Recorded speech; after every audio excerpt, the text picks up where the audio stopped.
Okay, mga kadudong kainday. Ito yung nag-grocery lang namin pero mga 300 na mahigit. Oh my God. Kasi ito tag $5 something. Ito $3 something tong corn beef. Itong spam tag $5. Ito paborito ko to kasi maanghang na maasim pinakurat. Ito yung nabili namin. Ito lunchable ng anak ko, 4, pangbanbaon niya yan. Or kay isang snack pag uwi ng bahay. Tapos ito mango puddings para mag-ano. And then ito, fishball. Bumili ako ng dalawa kasi paborito yun ng asawa ko. Ito, chorizo de Cebu, dalawa. Tsaka chicken longganisa, dalawa. Ito, kikiam, 6 na balot. Tsaka ito, mga tapioca pearl. May malalaki ako, may maliliit. Tsaka ito, cassava flour para kakanin. Ito, yung buldak ng anak kong babae. Tsaka ito, ano niya. Ito, apple na malalaki, Fuji. Ito, mga prutas. Oh.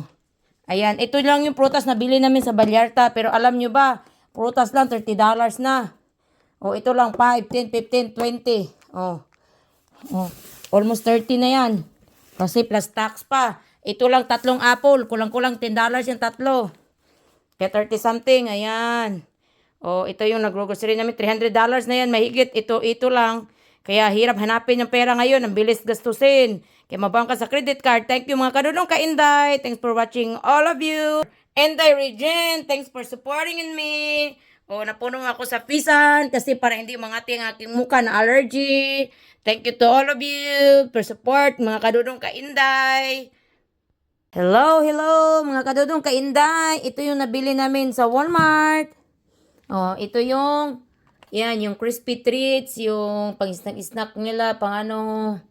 Ito yung sa anak kong lalaki binili, mga pang ano sa katawan. Ewan ko kung ano yan. Baliktad yung ano.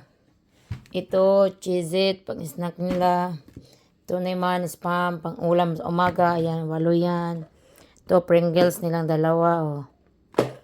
Oh.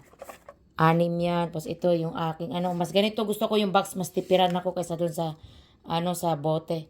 Ayan, gatas nila. Tapos ito yung anak kong babae yan. Oreo niya.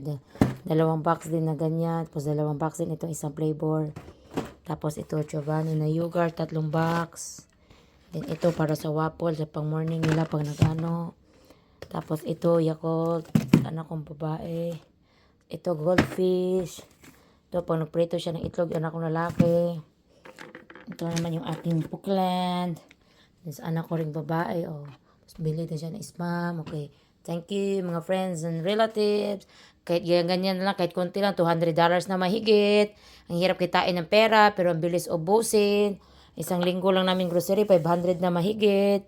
Salamat to all of you, Dudong ang Inday, sa pag-support niyo sa akin. This is your Inday Jean. Thank you to all of you. Bye-bye.